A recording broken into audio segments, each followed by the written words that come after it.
Firstly cinema కంటే ముందు చెప్పాల్సింది, నేను జబర్దస్త్ కంటే ముందు మ్యాజిక్ షోస్ చేసేటప్పుడు రాకేష్ జీ నాది అప్పటి నుంచి జర్నీ మాట. నేను మ్యాజిక్ షో చేసేటప్పుడు బర్త్డే పార్టీకి తను వచ్చి మిమిక్రీను వెంట్రలాక్టిజం చేసేవాడు. సో అక్కడి నుంచి పరిచయం. సో అక్కడి నుంచి తన కెరియర్ ఫైట్ చేసుకుంటూ వచ్చి జబర్దస్త్లోని ఒక టీంలోని కంటెస్టెంట్గా జాయిన్ అయ్యి, తర్వాత టీమ్ లీడర్ అయ్యి, తర్వాత ఇప్పుడు ఒక సినిమా ప్రొడ్యూస్ చేసి ఒక సినిమా రిలీజ్ చేస్తారంటే మామూలు విషయం కాదు. It's an inspiring journey Rakesh. All the very best and God bless you. అంటే జబర్దస్త్ చేస్తున్న సేపు బాగానే ఉంది. రాకేష్ లైఫ్లోకి ఒక లక్ష్మీదేవి వచ్చింది, సుజాత సినిమా తీశాడు. ఇప్పుడు ఇంకో లక్ష్మీదేవి వచ్చింది, సినిమా రిలీజ్ చేస్తున్నాడు.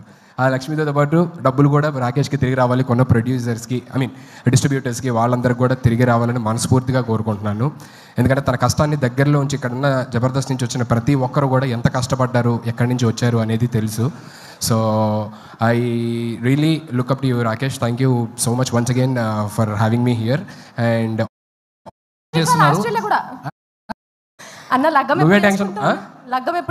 ఇన్నిసార్లు అడిగిన తర్వాత ఎవరన్నా చేసుకుంటారండి? ఒకసారి చెప్పు, రెండోసారి చెప్పు, మూడోసారి చెప్పు అంటే ఇన్నిసార్లు చూస్తున్న తర్వాత కూడా, లైవ్లో చూసిన తర్వాత కూడా ఆయనకున్న ఉత్సాహం మూడు అన్ని దొబ్బినాయి. బాబోయ్ నీ దగ్గర ఆన్సర్ చెప్పలేదు ఇంకా. అదే కళ్యాణం వచ్చిన అంతే అంతే ఆగదంటారు కదా. ఆగుతుంది, ఎందుకంటే కక్కువ ఆపుకోవడానికి టాబ్లెట్లు ఉన్నాయి. కళ్యాణం ఎప్పుడు చేసుకుంటాం ఏమో మా అందరూ ఇక్కడ ఉన్న పెద్దవాళ్ళు నిజంగా మొత్తం 2 తెలుగు రాష్ట్రాల గర్ల్స్ అందరూ వెయిట్ చేస్తున్నారు. అమెరికాలో, ఆస్ట్రేలియాలో అక్కడ కూడా వెయిట్ చేస్తున్నారా? ఎప్పుడన్నా లగ్గము? ఓకే చెప్పు. ఇక్కడ ఉన్న పెద్దవాళ్ళందరూ ఆశీర్వదించి, దేవుడు కూడా ఆశీర్వదిస్తే మేబీ. అయితే ఎవరు ఆశీర్వదించట్లేదు ఇప్పుడు? అందరూ హ్యాపీగా ఉన్నాడు కదా కుర్రోడు, పోన్లు అలాగే ఉన్నాయి అనుకుంటున్నారు.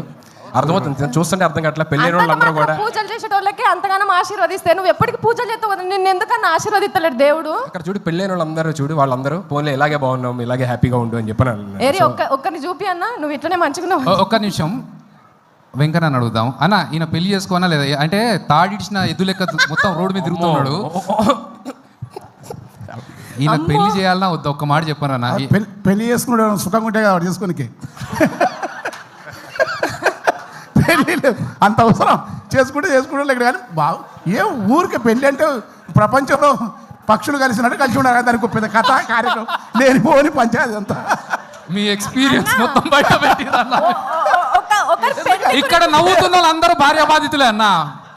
వాళ్ళు ఎంత చూసినావా అక్కడ ఎంత కష్టపడుతున్నా. ఒకళ్ళు పెళ్లి అందరూ ఉండబట్టి నేను ఇంకా చాలా హ్యాపీగా ఉన్నాను sir. Thank you so much sir. Thank you for coming. ఉండాలన్నా, మీరు ఇట్లనే ఉండాలి. అసలు మీరు లగ్గమే చేసుకోవద్దు. మీరు లగ్గం చేసుకుంటే ఎందుకు చేసుకుంటామని పంచాయతీకి వస్తారు చెప్తున్నా. లేదు thank you. And Roja ma'am, good to see you after very long time. Jani master, very long time. Happy Siva Balaji అన్న. సో అందరికీ పేరున thank you so much for gracing this event and supporting Rakesh. And thank you. And Abhi, thank you so much ma'am. Thanks a lot. చాలామంది అడుగుతున్నారు basically, అదే రాకేష్ దీనికి రాలేదేంటి, ఇంకా ఎప్పుడు అంటే చాలా ఈవెంట్స్ జరుగుతున్నాయి కదా, రాలేదేంటి అన్నారు. మేమందరం జబర్దస్త్ ఫ్యామిలీ అండి. కొన్నిసార్లు సీన్ రెడీగా ఉందన్న, అయిపోయింది. సీన్ రెడీ అన్న, దయచేసి ఒక సీన్ చూసాను. హరీష్ రావు గారు, thank you so much sir. So you came all the way to support our family, Jabardasth family. Thank you so much. So అందరూ అడుగుతుంటారు బేసికలీ, రాకేష్ ఇన్ని ఈవెంట్లు జరుగుతున్నాయి కదా, రాలేదేంటి? నాకు ఫోన్ చేశాడనమాట, అన్న ఇంకా రాలేదేంటి అని చెప్పని చాలామంది అడుగుతున్నారంటే, మేము అందరం జబర్దస్త్ ఫ్యామిలీ అండి. కొన్నిసార్లు రావడం లేట్ అవచ్చేమో కానీ రావడం మాత్రం పక్కా. So thank you. ఓకే, మా సుధీర్ యాంకరే కాబట్టి సుధీర్ స్టైల్లో టీజర్ చెప్పేసి వెళ్ళావు అనుకో, సీన్ చెప్పేస్తాడు.